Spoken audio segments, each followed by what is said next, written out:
So now I'm broadcasting this on YouTube along with Zoom. Give people some options.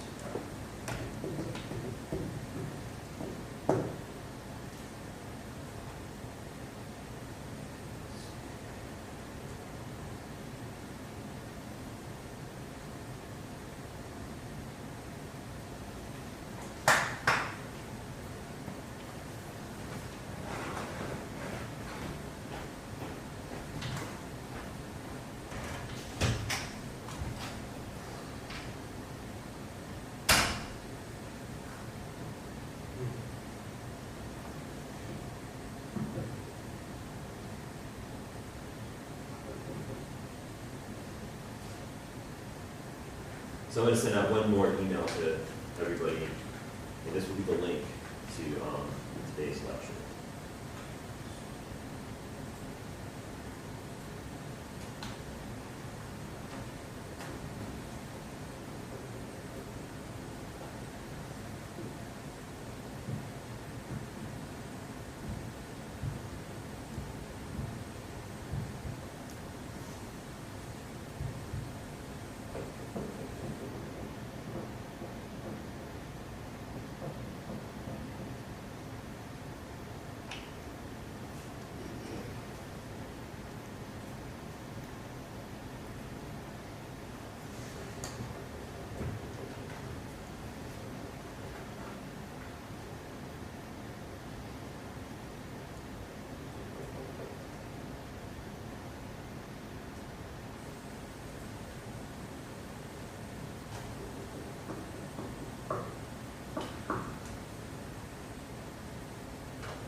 Here's the link. If you want to, after the class, if you want to go back to YouTube, there's going to be a copy of this whole class on YouTube like we did before, so it might be a little boring if you're watching it now.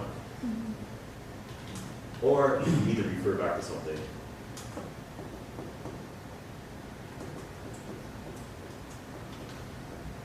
It can help you out.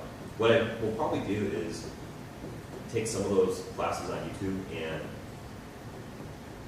download the video and then re-edit it and kind of condense it and take out information that is redundant or add to it, because I know I'm recording the screen. I'm also recording this Zoom presentation too, so you can have both. And I'm sure people will prefer the Zoom presentation, but I'd like to have options. Say,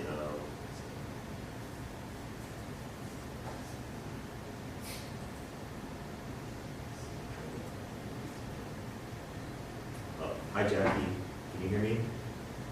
So there's somebody, I don't know if you can hear.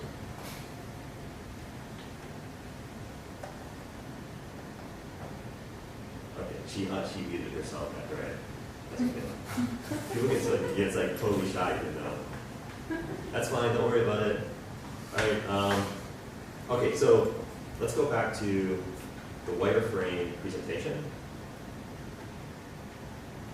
And I'm just going to go through this quickly. You kind of saw it already. The idea with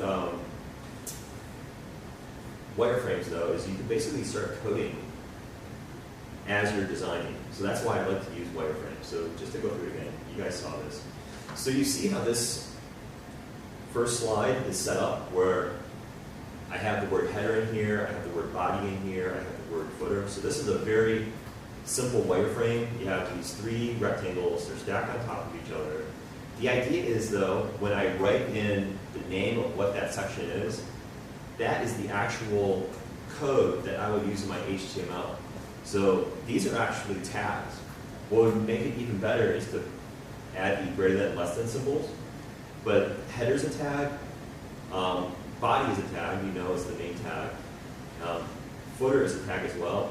Now, I would probably change this body tag in the middle to maybe main section, or you could say article, you could say story, there's something called an aside. These tags that you see, or what would become tags, we call this semantic markup. And the idea behind semantic, something that's semantic, is that the word used to describe what is on the page itself is the actual tag being used. So something that isn't semantic would be a p tag. So when I see a p tag in my code, that really doesn't tell me what that content is supposed to be. But semantic tag should actually tell you as a coder, and it actually helps the browser sometimes too, because you can do things where if I know that part of the web page is a article, let's say, maybe I can make it stand out a little bit more. Maybe I can do something where I can only see the articles. So the idea is, as you're creating a wireframe, start to label things so you actually know what the design is as you're creating it. And that should be part of your wireframe. You'll see examples of other wireframes where you have X's through the boxes, and that's fine, but I think it's so much better to actually start to label things as you're creating it rather than just putting those X's in there. Unless you don't know what that part of the web page is going to be, then add that X and then come back to it later. You know, revise the wireframe. So the idea with the wireframe is basically going to plan out not just the look, but actually the interactivity, any type of menu you may want to add. So here's a drop-down, and you see how this drop-down is in this section called Services. So you would have, this would be your navigation, let's say. So your nav bar, and I would actually, instead of saying Services, I would say nav bar, and then have the word Services follow that. But your nav bar should actually be laid out, and then you can actually start to put the items that go in that nav bar as well, so they can, your client can actually see what belongs in that nav bar. So that's part of your wireframe, any type of interactivity that's going to be part of that website as you're designing it. So here's a site that's interesting. It's called I Love Wireframes. And it's basically just a collection of different types of wireframes. So when you start to think more about user experience, mobile devices, there's something called responsive web design, which is something we'll talk about. So the idea is, with a responsive site, everything on the page will adopt its size to the device that is being used to view that page. So if you're using your phone, everything on your, let's say, your typical website that's 1920 pixels by 1080, everything should realign itself and fit on the phone so the user can have the same experience and see all the content clearly on that device. So what you would probably want to do as you're creating wireframes is not only think about the wireframe for a regular screen, but think about how that wireframe translates into other types of devices. And you start to see some examples.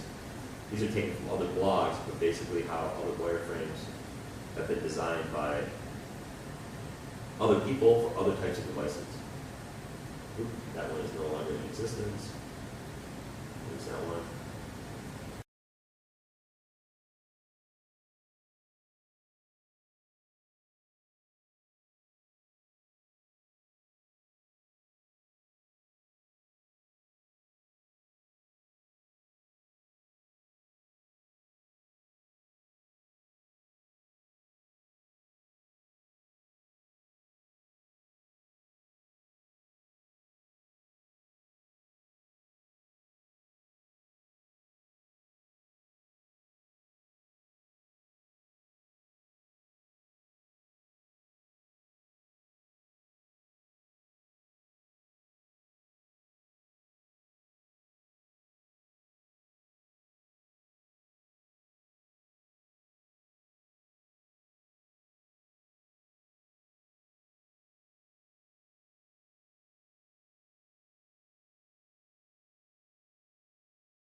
multiple cameras. Let's see.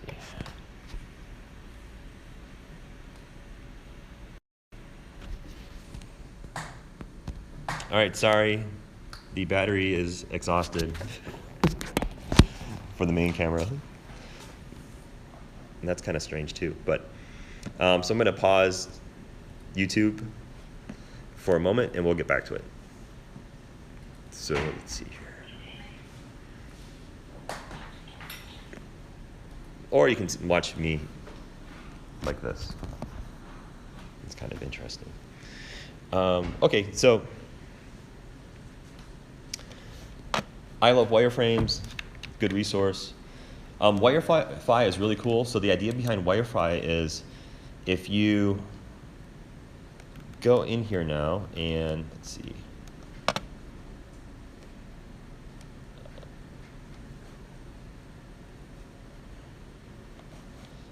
You just take, let's say, let me find an interesting website.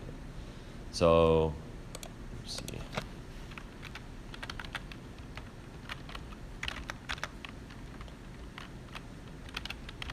I'll go to Nike. I'll copy that URL and I'll go into this wireframe up here.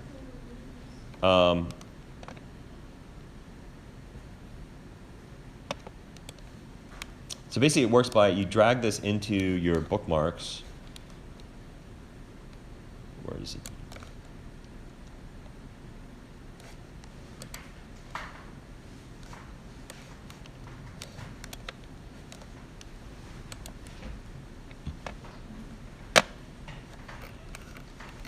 You have to go to the settings, the three dots, yeah, And bookmarks. I thought, no, that's not one.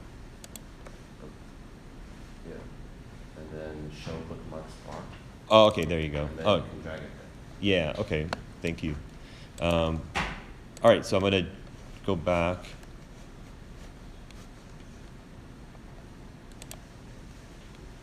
And drag this into my bookmarks up here. I may already have it, but I don't remember where it is.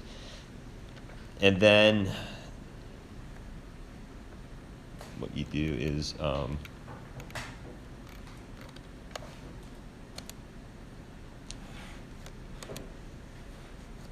think you go to a website, let's see. So I'll go to Nike.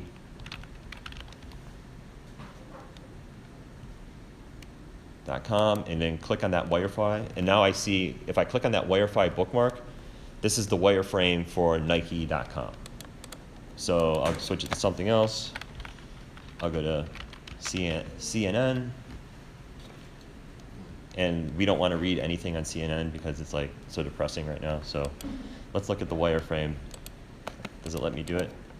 I think it's still loading. So let's try it.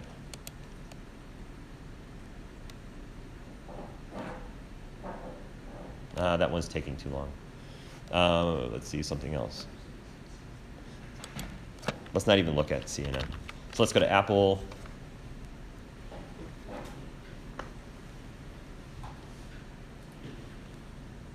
Things are going a little slow.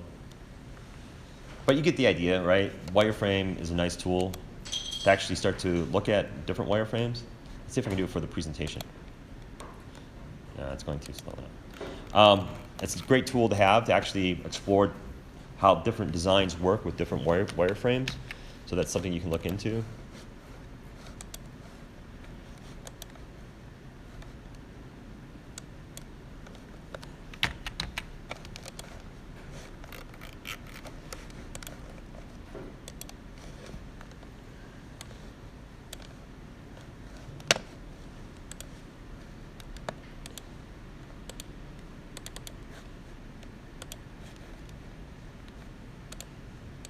Wireframe slowing. They're CNN, but it's kind of sucking up some resources.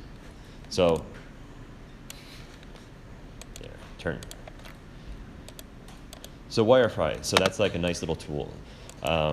Okay, so the different types of processes for creating your wireframes. So here are basically like roadmaps to how you can go about it. And the idea is it's up to you. It doesn't really matter what you choose. For example, you can start with a sketch. You can then create your wireframe based off of that sketch. And then you can start to add visual elements and then go into the coding process. There's something called a high definition wireframe. So your initial wireframe can be very basic, but high definition really starts to get into all sorts of details. If you're using a form, if there is radio buttons you're adding, maybe the actual color of the site itself. So that's something to think about with a high definition wireframe. Start with a basic wireframe and then start to add colors. You know, what are the colors for the site? You can actually start to put your actual images into the wireframe. And that's a more detailed step-by-step process. You don't have to sketch it. You can start with the wireframe, go straight into Adobe Illustrator, let's say, or use something else, use Photoshop. Then create your visuals and then go into the coding aspect of the project. Or some people just start with a sketch, you know, draw it out on a napkin and then go straight into coding. And then here, interactive prototype is when you get into something that is actually reactive. So a good program to actually look at is Adobe XD, and I'll show you that. So the idea with Adobe XD is you can actually create these types of wireframes that are interactive. You can actually put links in there and actually see a map of the whole website from page to page as your nav bar has links going to different pages. So that would be considered an interactive type wireframe or prototype. If you hear the term prototyping, that's what that usually is creating the whole user interface behind not only a website, but maybe software. It could even be a dashboard on a vehicle, anything that is interactive with the user. And that's part of user experience design. So the nice thing about Adobe Illustrator is you can create your wireframes quickly. And I'll show you Illustrator, I'll show you Photoshop, I'll show you how to do it just by drawing on the screen or drawing on a piece of paper. The other advantage, though, to Illustrator and Photoshop is that you can actually create your CSS code from the wireframe itself. So that's a nice little feature. And you can actually get your measurements. So that's going to be very important as you think about this idea with the box model. You remember how we talked about the box model? Well, you want to know what your measurements are, not only for the height and width of what's going inside your wireframe, but you also want to know your measurements for the border, the margin, and the padding as well. So those three properties are part of your box model. You want to make sure you have all of those addressed in the wireframe.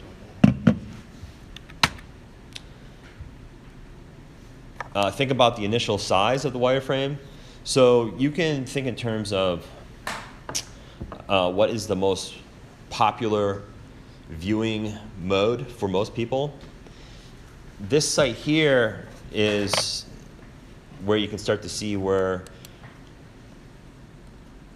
different wireframes can change, or different sites can change based on the way it's viewed. So if you go to one of these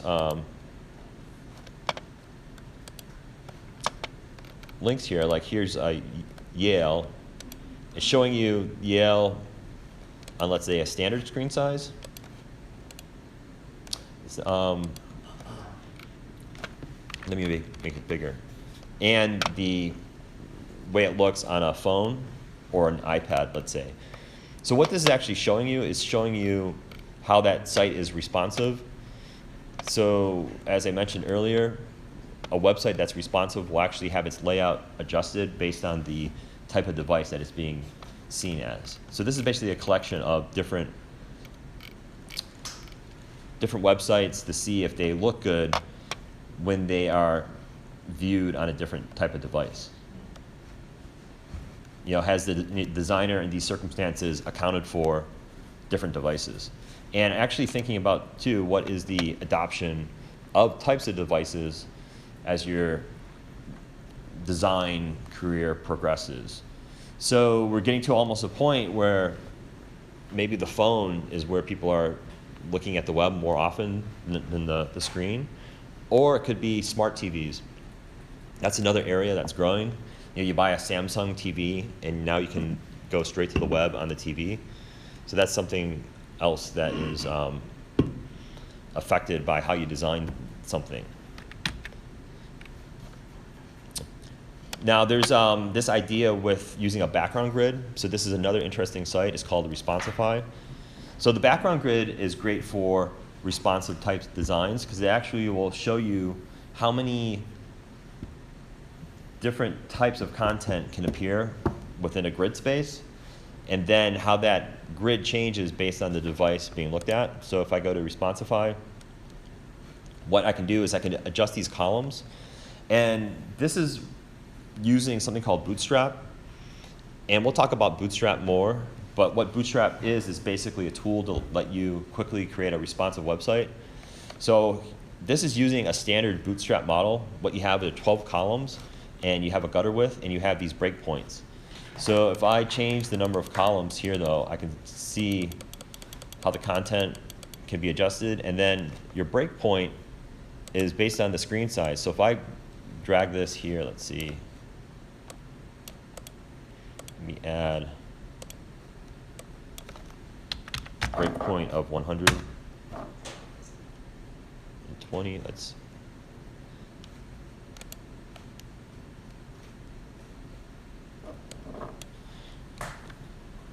or let me add a breakpoint of 50, let's say.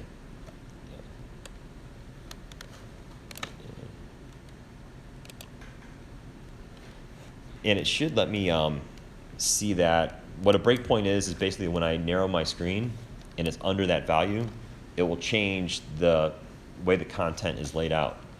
I'm not seeing it here. This is showing you the same thing, but it's more interactive. So if I click on, let's say, tablet or phone, it's changing that layout of content based on the width of the device that I'm choosing. Oh, here's where the breakpoint is. So if I, let's say, hit plus, that's a breakpoint of 50, which is, I doubt you'll ever have anything that narrow. Here is a breakpoint of, let's say, 300. I hit plus. Now that's my breakpoint of 300. So there'll be other devices that you'll want to have these breakpoints set up for. And then when you start to get into responsive design, you'll actually put the breakpoints in your code. So you'll use what's called a media query. And the media query will actually look at the device through the code that's being used and will allow you to adjust all of your code based on that media query. So it's at media is the, it's a rule. You call it a rule because it starts with an at symbol. And it's a media query that we can use to create our responsive web pages. And that's what Bootstrap uses as well. We'll get into that more later. And you can download these grids too if you want to. So the idea with using a grid is to help you organize the structure. So the wireframe has an underlying grid. And when I say it has an underlying grid, it's an imaginary grid. So your design in general is going to have an imaginary grid. The grid itself is what lends to a good composition. So thinking in terms of a uniform structure, if you're designing something that needs to be read a certain way, using that grid or using this Responsify template will help you in organizing what's on the page itself. So aligning things, making things centered, having things staggered in certain positions. Use that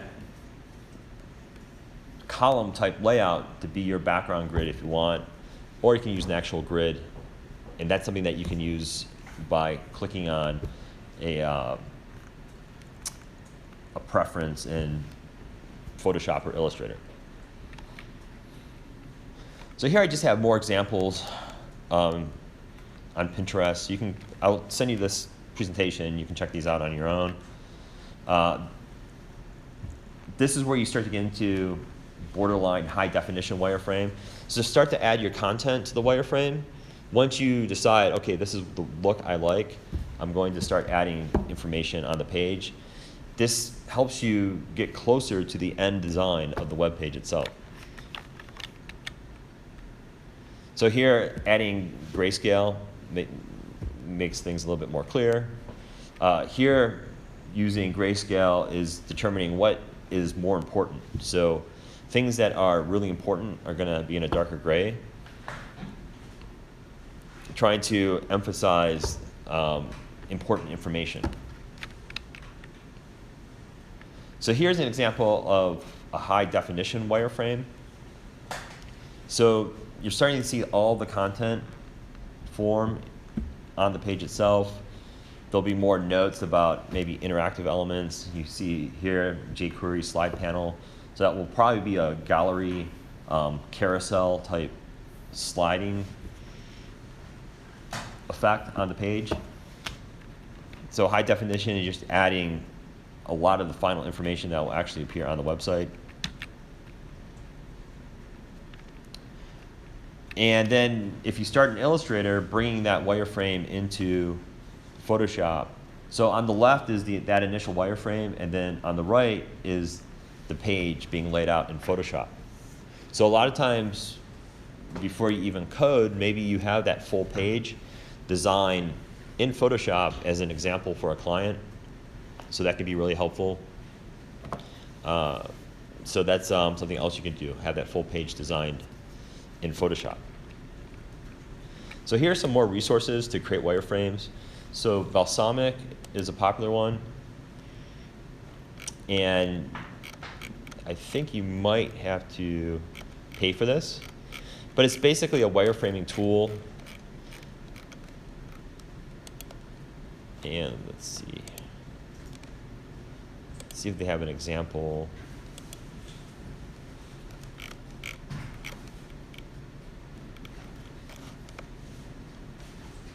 Basically what these tools do though, they give you preset boxes and icons that you can add to your wireframe.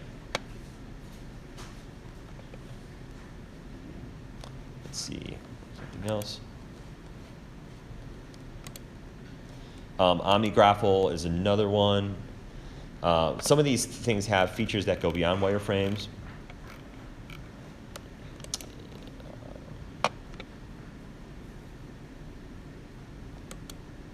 Here's Flare Builder. Here's some examples of wireframes created in this tool. So some of the functionality will allow you to actually get your code from the wireframe, but I almost think it's better to start with a very basic structure and then think about your code as you're designing it. So, but these third-party tools will have additional features that can be helpful, like preset icons that you can drag into the page, an add user button, stuff like that, your home button, things that are pretty standard. The little box of your checker box that has additional functions within it for software or the web page itself. So it's a nice little tool. It gives you a lot of the icons you would use if you're developing for mobile too. And I think that's it for that. So wireframes are pretty basic. But let me kind of go through the process of what I do with a wireframe, and it can help streamline your design. So let me switch out. Let me see if this battery has more juice in it now.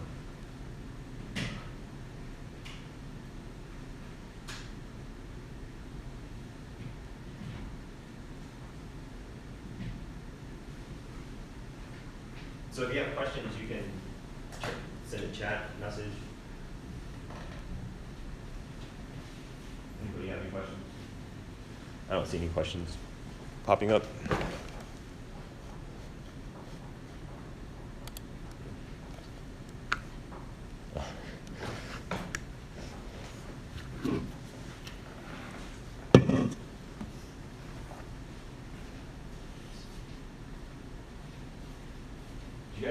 quick break, and then I can go through the process. Can you upload the slide Yeah, yeah, I'll take this. I'll do it right now.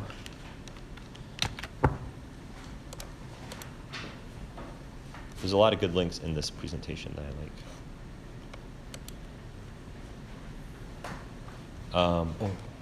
We can do it two ways now. Let's see.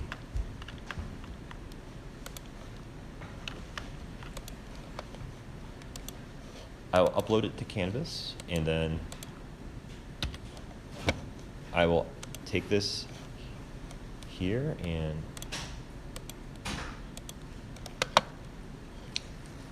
copy the link, and I will also send it to you.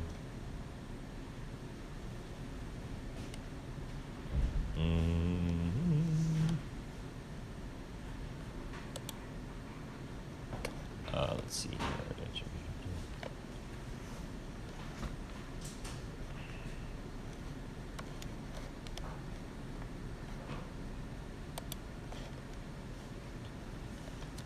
So here is the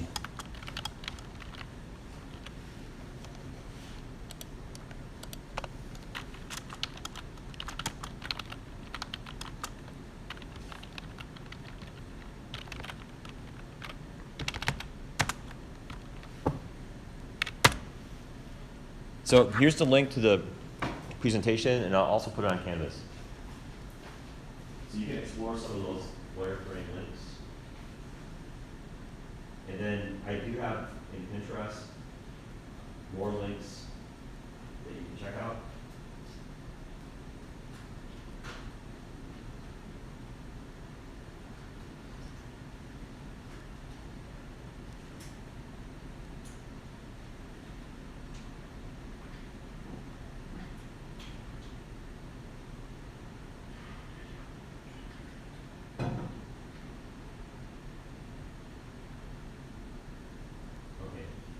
I should be back up on YouTube so you can see the.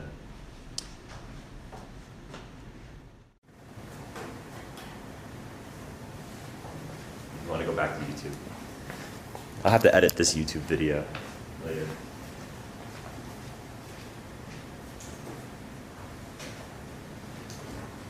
So let me go through the process now of how I like to. I'll wait for you to come back. Okay, we're taking a little break.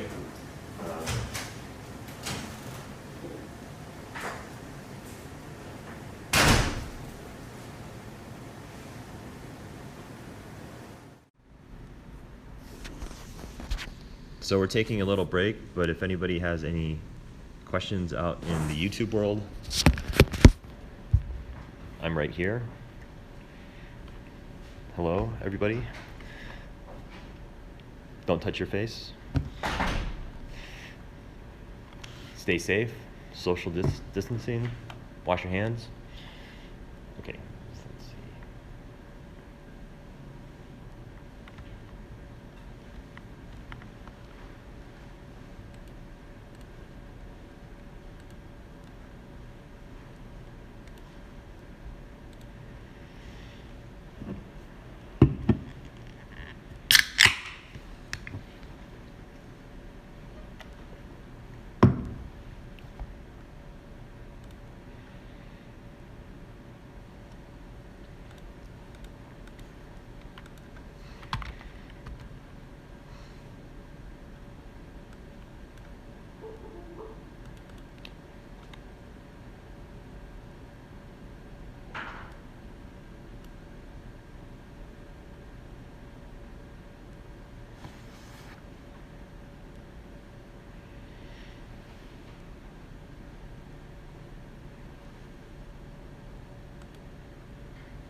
Or next week? The assignment will be due next week, so you'll have time to work on it today. It's not changed on Canvas. The what? It's not changed on Canvas. Oh, I'll make sure it's changed on Canvas.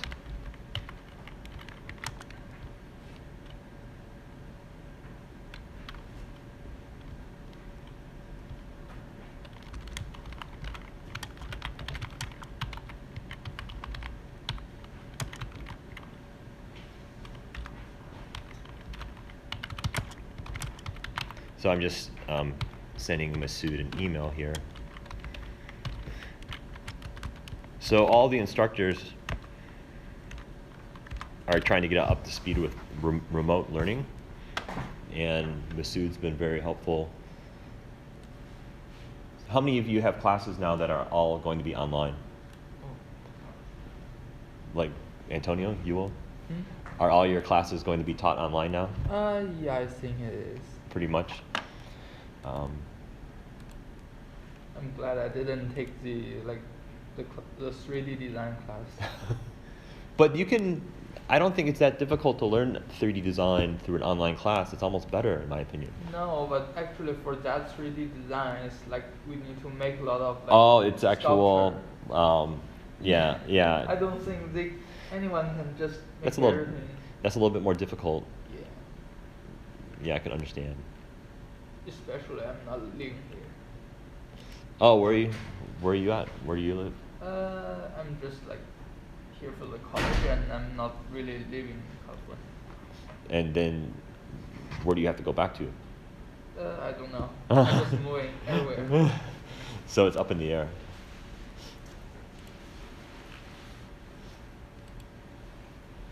And we only use the bracket and the Photoshop. That's all. Yeah, so basically, For the class itself, what I can tell you is we will be using brackets, which is a free download, Yeah. and Photoshop is not free, so that might be a little bit more challenging to I have a people. very, I think, wait a minute. I think I have an old version, maybe a few years ago. Well, you can still get the trial version, and I believe there may be some support, and I'll send that out in a separate link for an extended trial version, basically. So I'll have to I think that one is correct. look into that further. Can we use our student email on our computers to get access to? I don't think so. So that's the thing. The student login and password works on the Creative Cloud on campus, but outside of campus, I don't think it works. But there has been a link posted by one of my colleagues here, and she said that potentially you could get the cloud for a longer period of time. And if anybody knows, The cheapest Creative Cloud package is like $10. It includes like Photoshop. right? Yeah, that's a good deal. The first month is free, I think. And I think. in the first month, let me see what I. It's free for like, I mean, I got it like maybe 2 years ago, but it was free for like, I think it was free for like a month, and then after that it's $10 per month, which isn't that bad. Yeah, let me see. Too much. Let me see here, how much that is. So I'm going to switch the YouTube video back to the screen now. We'll see how much battery life we have. we got 2 viewers out there. Is one of them you on the YouTube? Okay. All right, that's fine. Let's see.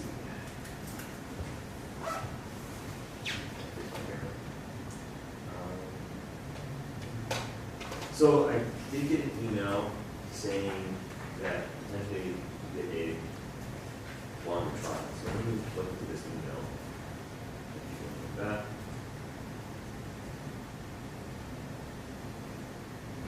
My version is 20. Is that still? Yeah, you can use 2018. I think it's still 20. Honestly, if you had an old version, you're not supposed to use old versions anymore. But you can use Photoshop version 5 for what we need to do. Now, there's some features that aren't included, such as creating the CSS, but in terms of like creating wireframes or laying out your designs or creating different file formats for your images, the older version of Photoshop are just fine.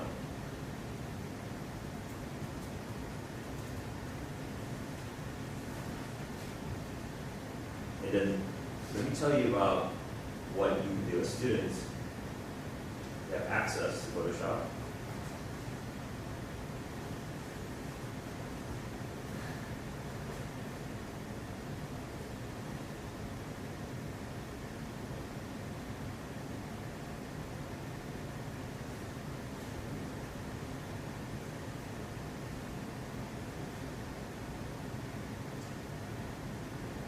Okay, so I have one link that if you want to buy Photoshop for 6 months, it's $40. And it's not just Photoshop, it's the whole Creative Cloud. So for 6 months, you can pay $40, and that's a pretty good deal. And I'll send this link out to everybody. You pay all at once, or You might have to pay that all at once.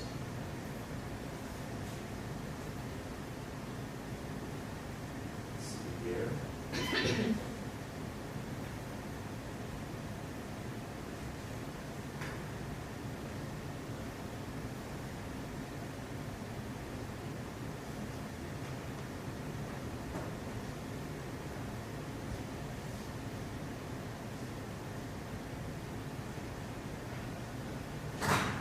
And then I have this link here, so let me show you this link that should give you access as well. Let's see how it works. So everybody out there, if you're watching this, you can see this. So I'm going to go into my PCC email.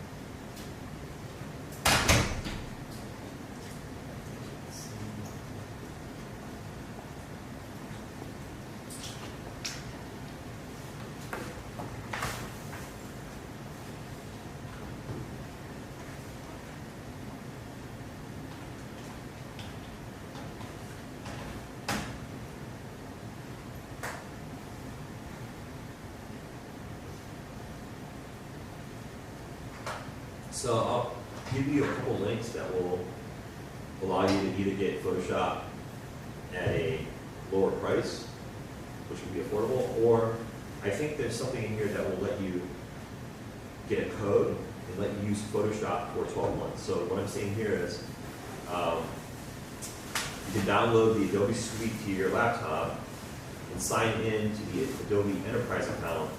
So you use your same. So I think you are kind of right, Glenn. I think you can actually sign in and then have access to that software on your own devices. Otherwise, you can redeem a code and it can give you access for 12 months. So this is the link to redeem the code. And so this is FCCCS's Creative Cloud distribution website. Allows faculty students to place an order for the Creative Cloud redemption code. This code can be used on the Adobe site to activate a 12-month subscription. So there's probably rules and guidelines, not for professional use. So let me give everybody this link, and now if you try it, I would recommend that you try it. If you try it here, everybody should have access to Photoshop. So you hear that? People on YouTube, you can have access to Photoshop with this code, but only if you are a student here at PCC, I guess. I don't know. I don't know the rules. So I will give you this link. I shouldn't broadcast this to the world, but anyways, it's okay. What? No, that's okay. I think there are, if you go through this process, I think you still need to have a PCC email. So if you don't, I don't think you'll have access to it. And there are rules and stipulations. So, okay, so I'm going to send this link via the group chat. So here is the link to get a 12-month subscription to the Creative Cloud. And the battery is dead once again.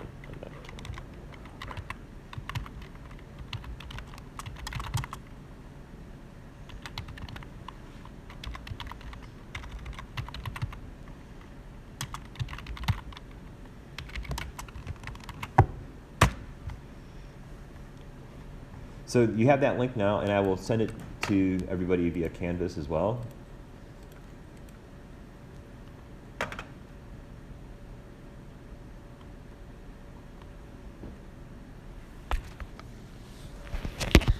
And then the next thing we'll do is actually create some wireframes. So I'm going to go through the process of creating a wireframe. Just give me a few moments here.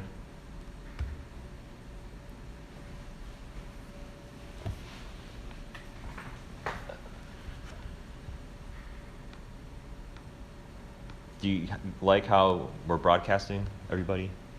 Is this helpful, the broadcasting? Does it?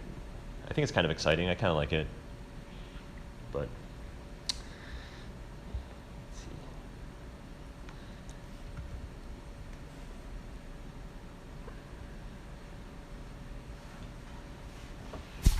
Okay, let's see.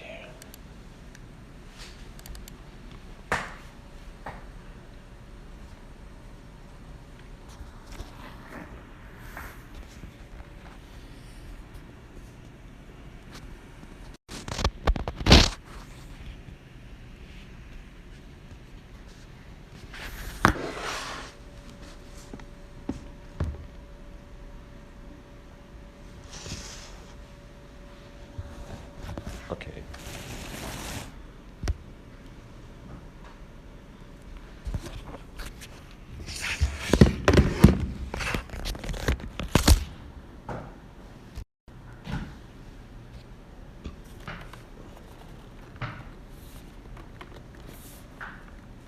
All right, so I'm going to go through the process of just creating the wireframe and how that translates into code.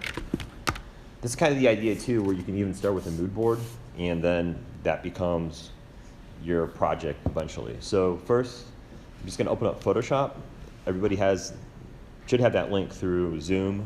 I'll send it through Canvas after I do this. So when I open up Photoshop and I go to New Document for the first time, so File, New, I get this new document window, and I go straight to Web. So initially, I'm going to think about the wireframe for a standard web page. And this is showing you right here, most common size. So I will start with that. Now in Photoshop, you'll see the width in pixels, orientation.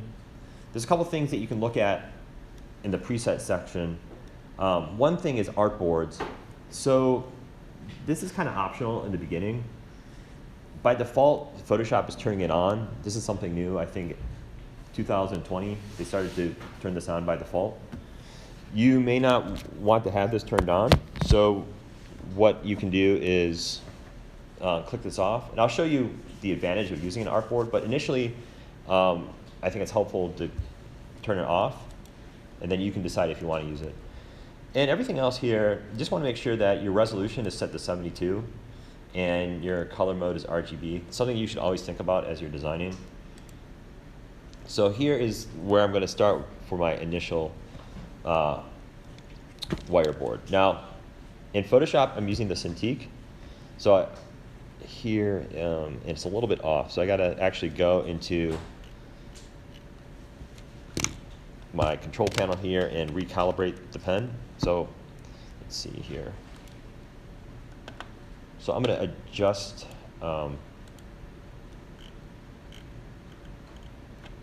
just got to calibrate the Cintiq here. So I'm going to go into tablet properties real quick and do a calibration. So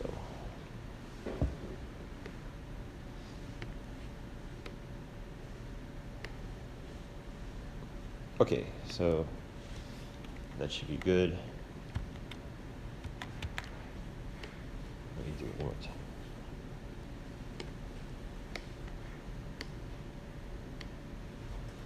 All right, so in Photoshop,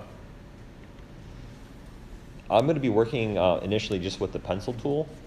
So here with your brushes, underneath the brush tool is a pencil tool. Now, if you don't see that tool, sometimes you have to go into your toolbar, edit toolbar, and do a restore defaults if you don't see it. But the pencil tool is right here underneath the brush tool. And for my initial wireframe, I just like to draw it. Now this is something that I like to do. In your layers palette in Photoshop, I will create a new layer. So you click on the little box with the plus sign. And then I just want to start off with black. Hit OK. And maybe make your point size a little bit bigger, like 4. And then here I can just kind of figure out what I want to do. So this is kind of like my napkin sketch. So maybe I have a banner going across. Maybe this is some sort of informational content. Maybe inside my banner I have a nav bar.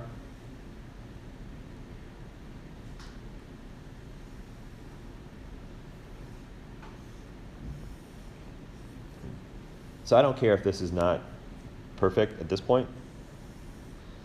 Then I have maybe in this area the main content, and then down below is my footer. So this is like my first sketch. After I have this laid out and I like it, what I'll do is a couple things. So I will maybe start to add some guides. So I can go into Photoshop now, go under Window, under View, and go to Rulers. And you click on Rulers, it's Control R. And now I can start to drag out some guides. The measurement units, if I right click on the measurement units, I can see they're in pixels. So it's good to just keep them in pixels. That's what the setting was when I created the new document. And now I'm going to start to add out some guides to like figure out where everything is at. So maybe I want to have margins of 50 pixels on the left and right. And you'll see as you drag these guides out that they're going to actually kind of click to the pixels sometimes. So that's like a snapping feature. Like right here, these pixels for the banner that I drew on top is kind of clicking right there. So it's sometimes helpful just to turn off snapping. So you can go into View and then just turn it off. And now when I drag this out, it's not going to snap. So let's say I just want 50 pixels for my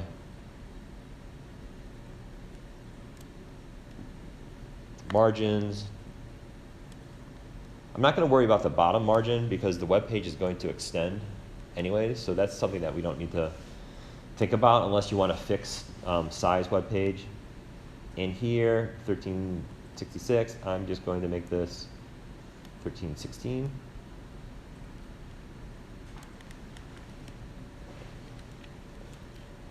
And then what I can do now is maybe add some additional guides for the other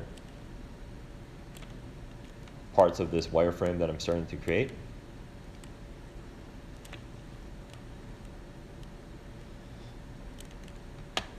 And then if that's good, then the next thing I'll do is I'll create a new layer, and then I'll go to that initial layer that I drew on, and I'll start to fade out the opacity. So that initial drawing is just something that helped me in the beginning to figure out where I want to lay out my initial boxes for the wireframe. And then after you do that, what you can do is you can go into your shape tool. So above the hand in your toolbar, you have this little hand here. You can click on that circle, and then go into your rectangle tool. And with this, I want to go up in your control bar on top. Make sure your fill is set to none. So the way you do that is you go into fill, and you click on this diagonal. So now it's set to none. And then you go into your stroke and make sure that it is set to black. And then you also have a point size that's next to that. So I'll increase the point size. Maybe make it, that's fine, like around 6 pixels. And now I'll start to drag out boxes. Now here I initially turned off the snapping, so maybe I want to turn it back on now when I drag these boxes. Because the boxes now that I drag out are going to snap to my guides. So that's the going to be the banner on top. Now every time you drag a box out, it's going to create a new layer, which is fine. I'll drag this one for the side box. I have this main part of the page here, and then I have a box down below for my footer. And then I think I put a smaller box within this for like a nav bar. So maybe margin of like 20 pixels. So this is set to 1316, so 12, 16 pixels for that guide for this nav bar. And then I can drag out this, and this, let's say this is my nav, some sort of nav bar. So there's my wireframe. So that's my initial wireframe. And then the next thing I might want to do is start to add information inside these boxes so I know exactly what the boxes are for. So this is where you can start to actually add tags. So I'll use my text tool. I'll go to T for the text tool. So this box in the middle. Are you guys still seeing this on Zoom, by the way? Let me, everybody's still good with Zoom? Okay. So here, this main box, I'll call this one, let's say main. Okay, so that's my main section. This box on top, let's say,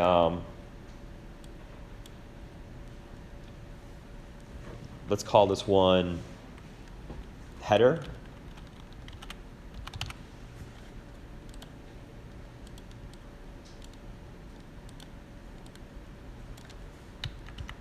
Just kind of make it a little neater.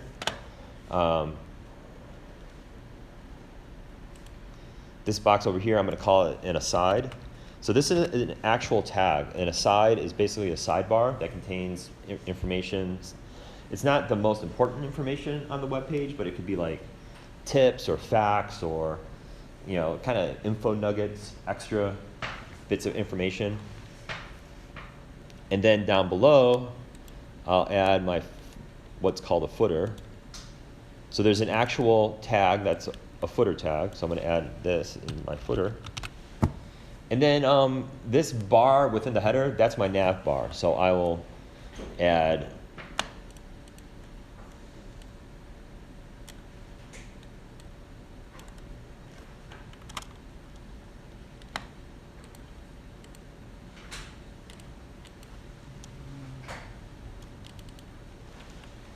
and I have to make that a smaller point size as well, since I have little space. So I'm going to actually decrease the point size.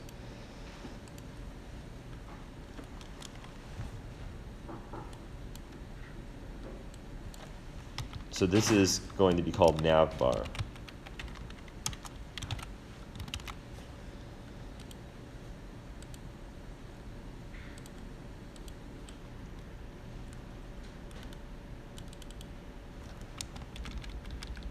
Get a little bit bigger.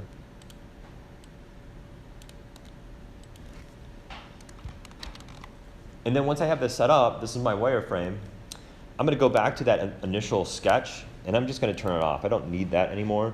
So the idea behind showing you an initial sketch is that you can just basically create your wireframes on anything, you know, like a napkin, piece of paper, and then take a picture of it, and then import it into Photoshop, scan it directly into Photoshop. So you can do it different ways. You don't have to use Photoshop to do this. Let's see something real quick. I think people are sick of looking at me on YouTube, so I'm trying to see if I can do a little trick. I don't know if this will work. Or, oh.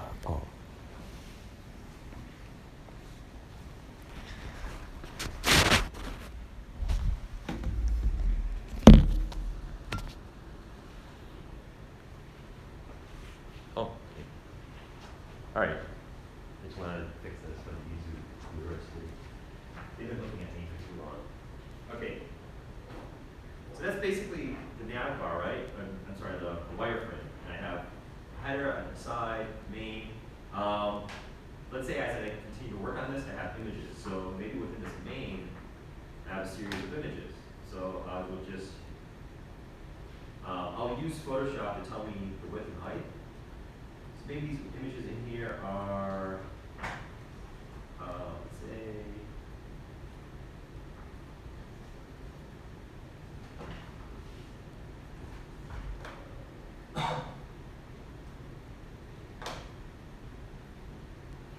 .275 by 152. So that's the size of each of these. And I'm going to drag these out by hitting Alt and Shift and then dragging. So basically creating duplicates here. And let's see, I will go ahead and name these as well. So I'll call this one image 1.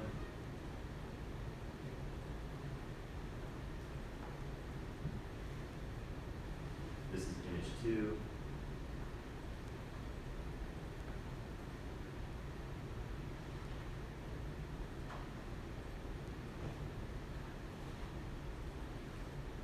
And this is image. So now I have my layout. So now I can start to look at this and I can start to figure out more things, like the actual sizes and scales that would be used on my web page. So this is where I like to take the actual wireframe to the next level. If you go online, a lot of the wireframes that you see will look like this, and they'll stop at this point. Like this will be the extent to which the wireframe is created. But I want to take it even further. So what I will do is I will start to think about other things besides what I'm naming each section. I'll think about, okay, what are the sizes that I want to use? Maybe what are the colors that I want to use for this? So let's say I can look at my side. I'll start from the top. I can look at my nav bar. In Photoshop, I have the layers set up. So one of the things I might want to do is actually connect and group things that belong together. So rectangle 1 is my nav bar, and actually it's my header. So I'm going to call this header, and I'm going to find my header, and I'm just going to drag it down, keep that together, select them both layers. I'm going to shift click, and then I'm going to group them. So Control G. This is my header. And then what I can do now is I can go to that header, and I can go under, let's see, I'm going to actually close up this. So I can look, clicking on that header, and I can see that that header is 12,066 pixels by 116 pixels. So I will add that right here. I will say this is 1266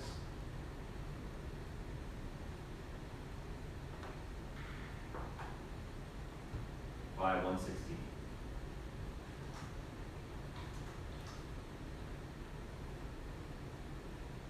Just have to make it a little bit smaller.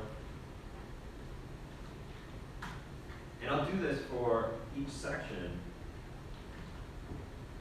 of the web page. So my aside is right here. I'm just organizing my layers in Photoshop for this. So I got my aside, and that aside is 232 by 399.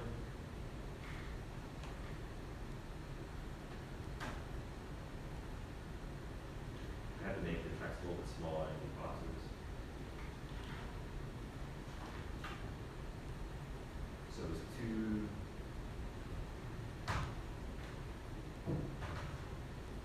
It was 232 by 399.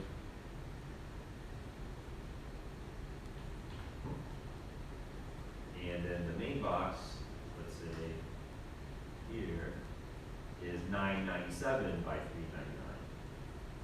And since I've been using guides, I know that the main box and the header box, or the side box, are the same size. And then if you add up the the column that's in between, the margin, let's say here, you should get the length of the header, 1266. So this main box is, I gotta click on it again, 997 by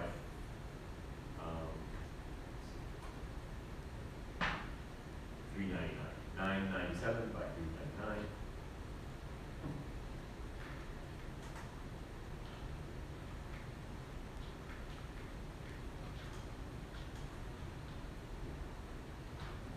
So that's the size of that box.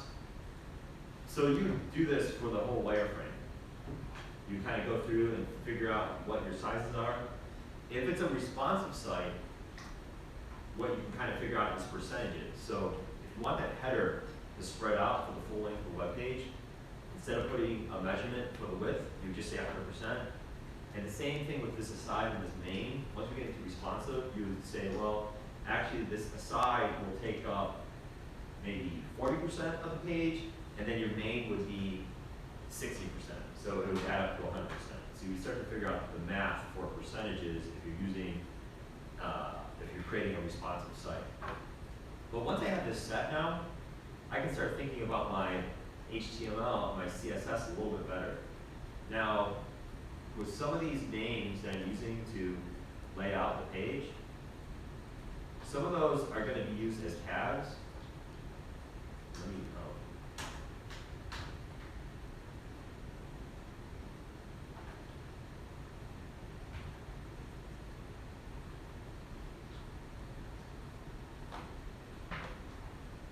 and some of those will actually be divs. So this this word main here does not have an actual name as a tag. So what I can actually do is say this is a div, and the class equals main. So you can start to actually put the actual code in the wireframe. And that's something that you won't see a lot, but I think as you're starting to design things, I think it helps you understand the translation of code, of image to code, basically. So you're thinking visually, but then you're thinking in terms of what the code should be as well. And that is like an added thing to do. Like I said, you're not seeing that often, and maybe you don't show the client the wireframe at this stage, but I think as a designer it's really helpful, because now I can start to think about my code brackets.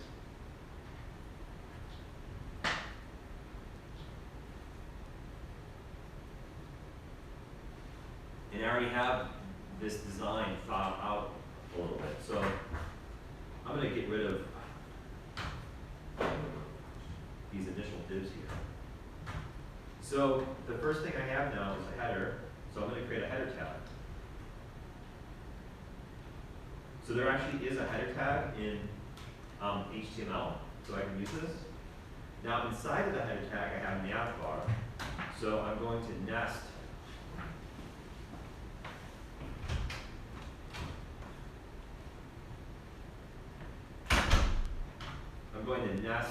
the nav bar,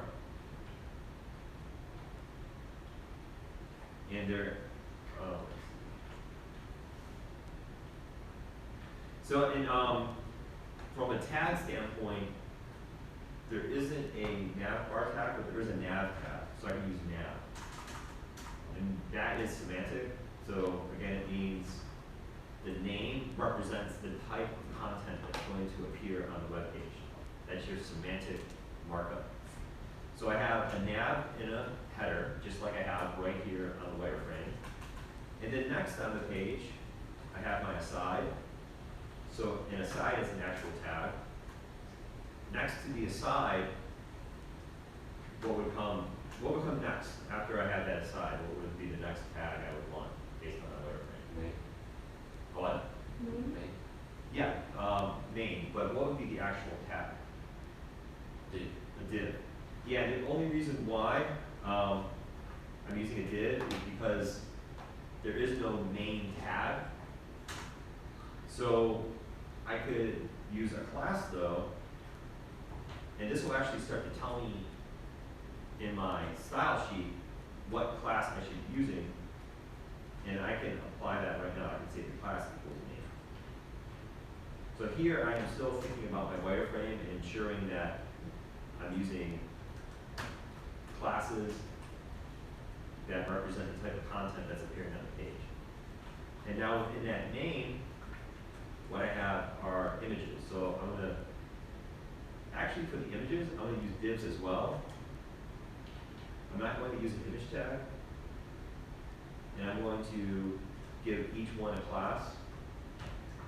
So I'll have image 1, image 2, and image 3. So I'm just going to kind of paste this. I have an aside. I have next to these aside a div with a class of name, and inside the div I have 3 more divs, image 1, 2, and 3. Then I have my footer. So this is basically the HTML that is being used for this wireframe. This is how the wireframe is being represented in HTML.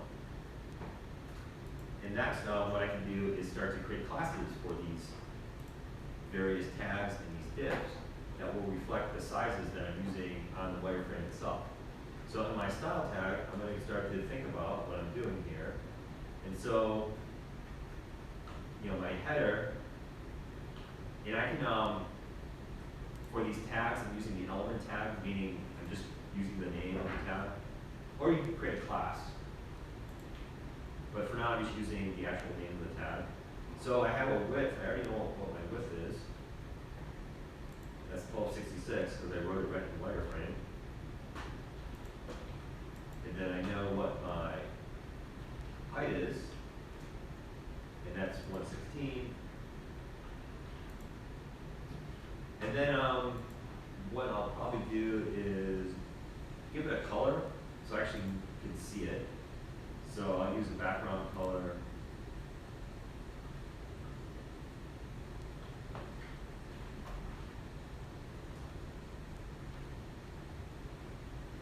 I'll use dark gray. Let's say.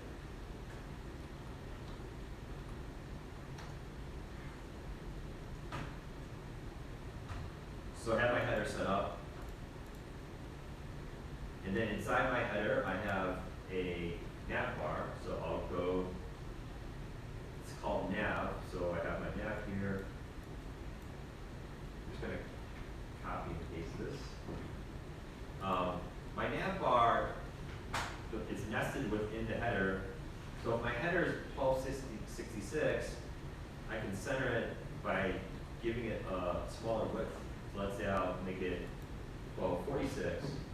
I'm guessing on the height, but I would use the height that I wrote on the wireframe. So maybe it has a height of 30. And then I'll give it a margin of 10 pixels.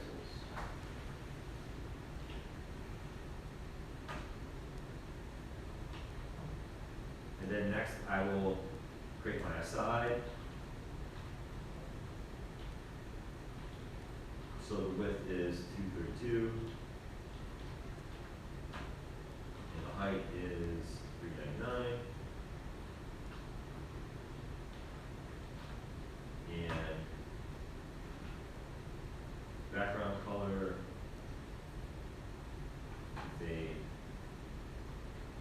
I'll just make it gray.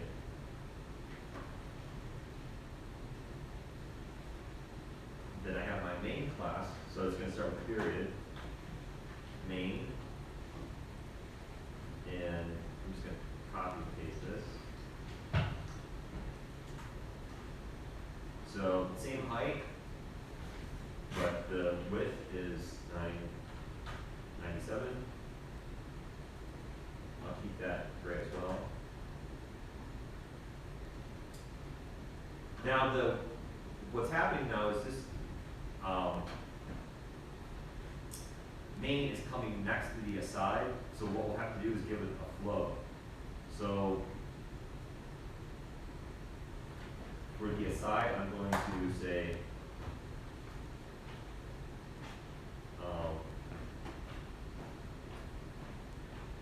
float left, and then for the main, I'm going to say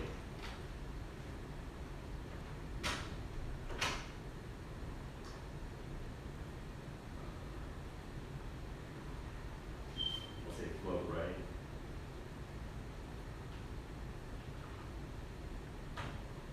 And then within the div, I have these images. So one of the things you can do is you can, with your CSS, you can use a space to designate that the style is going to be applied to do something like this, multiple classes. So I can do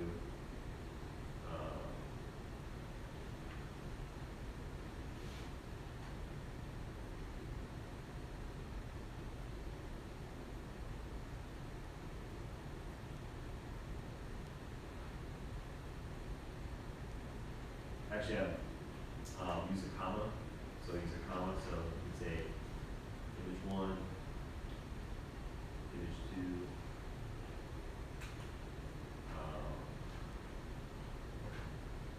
image 3, and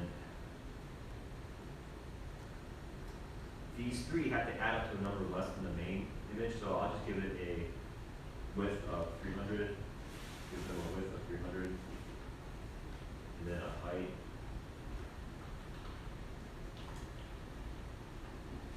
$300, and then background color. I'll make it aqua just for fun, and then after that I have my footer. And that's going to basically be the same width as the header. So we're just going to cut paste that, and the height it's going to be a little bit less, so maybe 96 pixels. So now I basically use my wireframe to determine my HTML and my style sheet.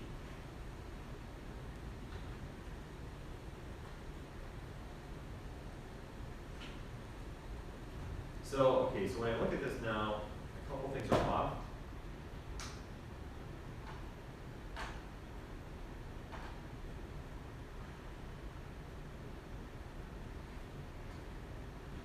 So I have to fix a couple things here.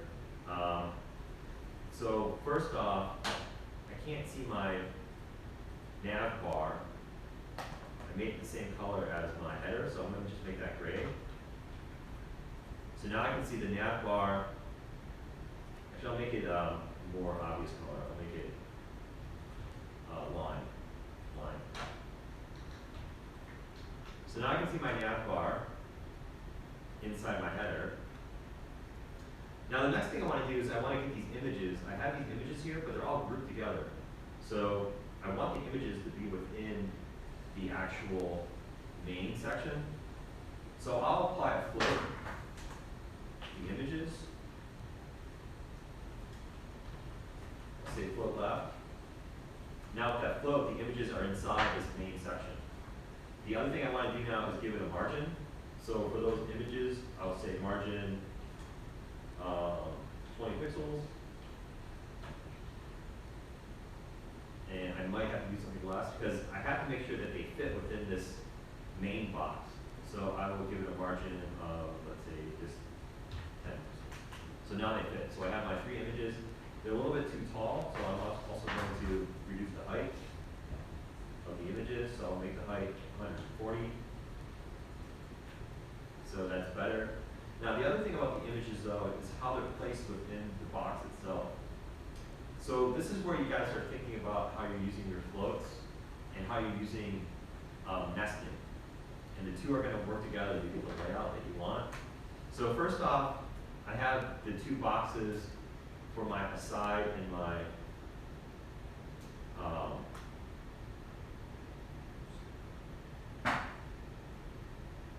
aside and my main box here. So what I want to do is I want to actually have them next to each other. So the main box should actually be float left as well. So I'm going to float that left.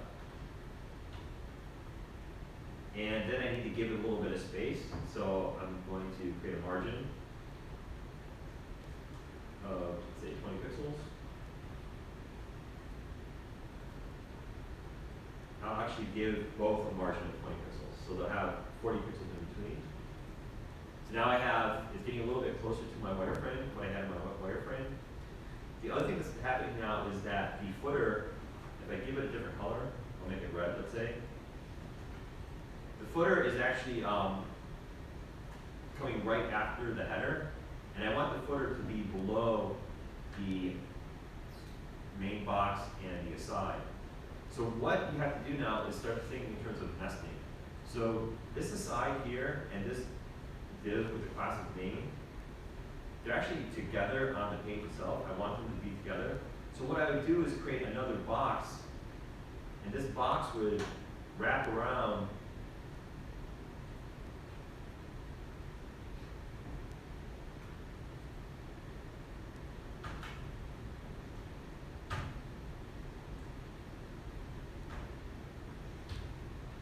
this box is going to wrap around this.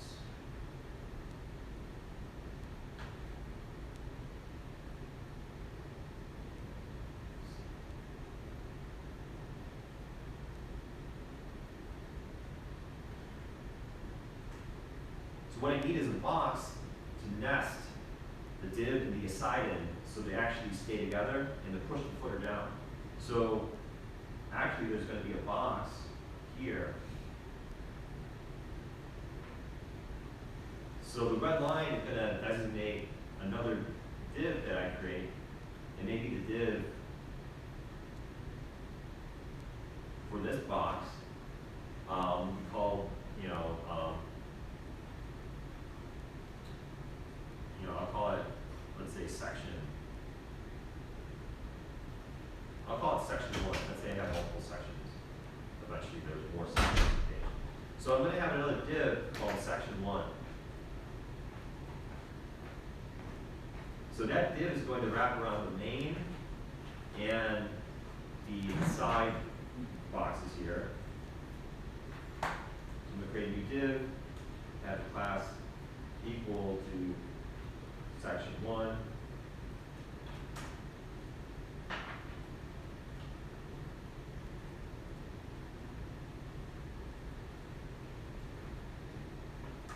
And that wraps around this aside and this div, the main. And then section 1 here, let's say.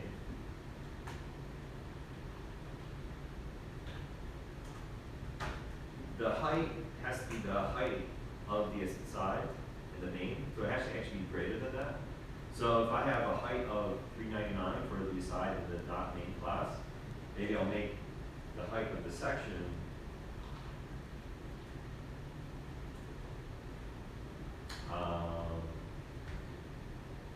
for 20.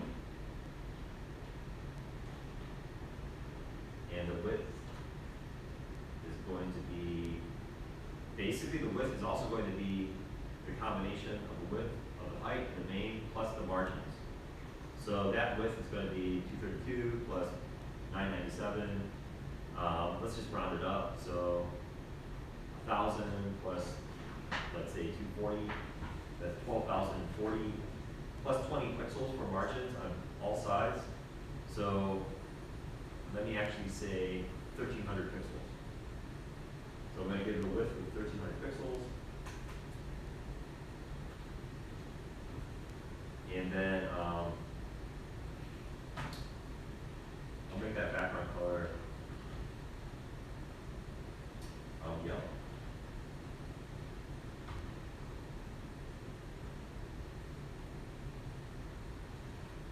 And let's see, so it's starting to come together a little bit. Now the footer is where it should be, it's down below, but now I have to get this main section back up to the top.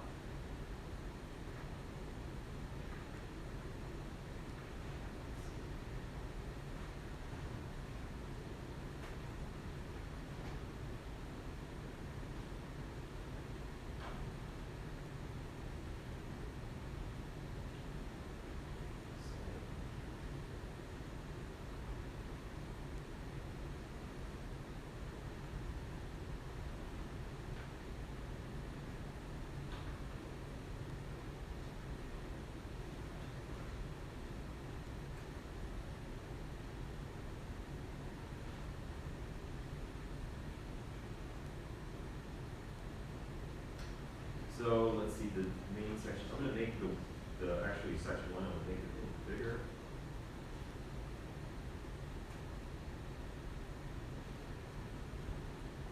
And there you go. So I just didn't have enough space for my aside and my main section, so I can make that section 1 a little bit smaller now. So instead of 1500, maybe I'll go back to like 14. I'm just kind of guessing. But if I had all these measurements laid out,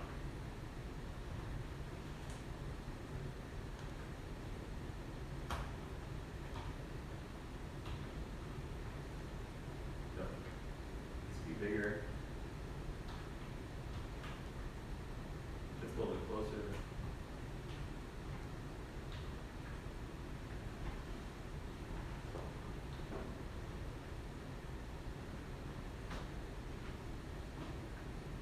Okay, so that's a little bit better. But you start to see now how that wireframe is being used for my code, right? So I have wireframe in Photoshop.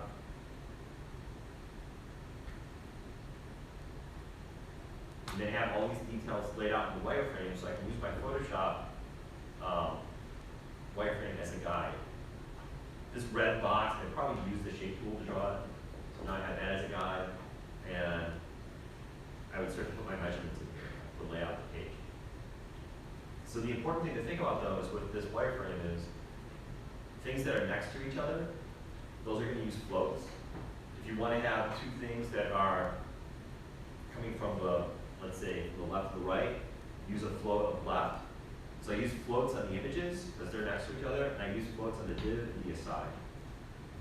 When you want to have things that are together, you ensure you want those things to be together, then start to nest things. So you nest the aside, the div, in this section 1. And then if you want to ensure that something comes after something in the flow of HTML, that section 1 will actually be used as the means to separate the header and the footer.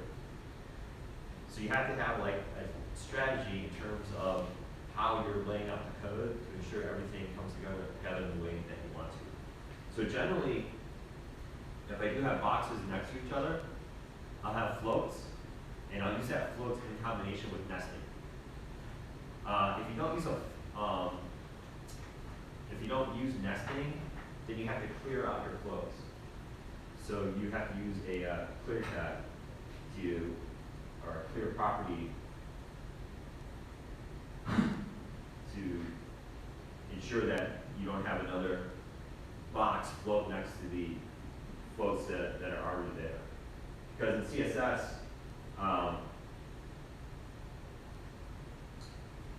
what happens is you have to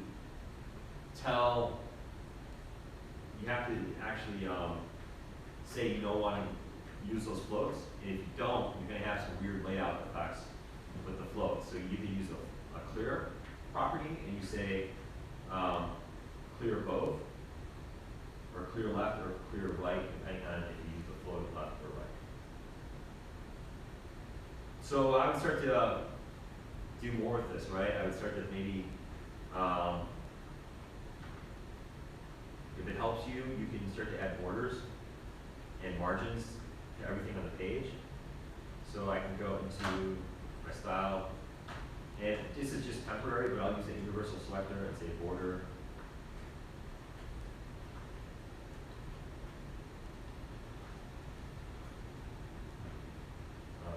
Solid. You can say dashed. Dash is sometimes nice to use instead of solid. So I'll say border dashed red. Actually, I'll make it so obvious. That's a little too much in terms of the width. It's adding it to everything. It's adding it to the body and the HTML itself. And what will happen too is it's adding enough width where this box down here, the main box is being pushed down. Maybe the main box needs to be less wide. So I just need to narrow that box. Okay, so that's better. And then let's say I start adding margins to everything as well. So I'm going to grab this margin, go to my section line, just give it a margin of 10. Maybe the margin my header here. So just like less weak. So now I'm starting to space things out a little bit, but you can start to see how that wireframe is being transformed into the web page by putting in all those added details, adding text, adding my sizes, width and height, and starting to think about what needs to be afloat and what needs to be nested. Any questions about this? Can you post the code? Yeah, so I'll post the code. We'll post all of this code. Let's see if I can just, I generally won't do it like this, but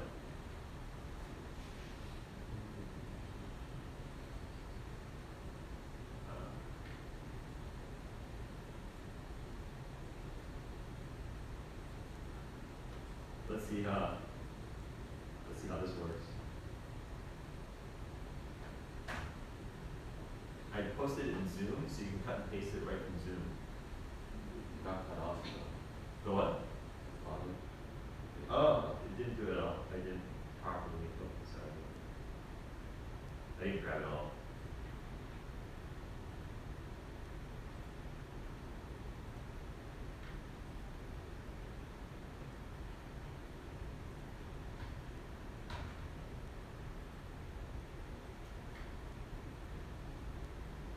Oh, you know what? It didn't. Didn't do it?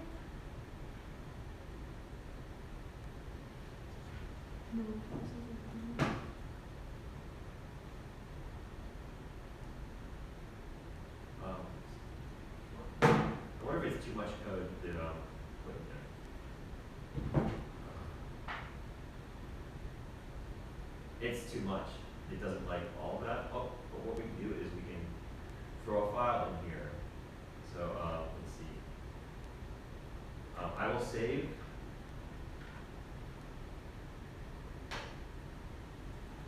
My brackets code.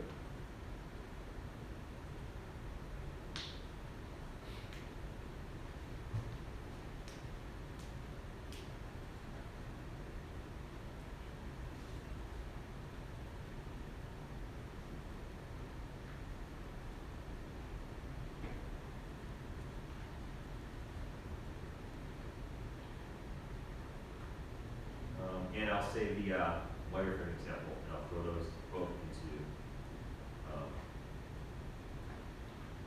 the Zoom.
now you have both in Zoom. So I think that should help you too with your assignment that you're working on now in terms of layout. If you think about the wireframe first, maybe just sketch something up. It wasn't part of the assignment, but just knowing how to lay out the structure of those two different web pages. So remember the assignment, it's called a one-day moment. I want one to be text focused and I want one to be image focused. So for your image focused one and for your text focused one too, you want to think in terms of where the text is and how you're going to arrange things on the page itself. So using floats, using nesting, those are the two things that are going to help you do that. And then what will happen is you'll probably have questions about, well, I want this to be next to this, you know, side by side. Why doesn't it work? So I can help you individually with some of those different things in terms of just the layout using different combinations of nesting and flows. So any questions? So I think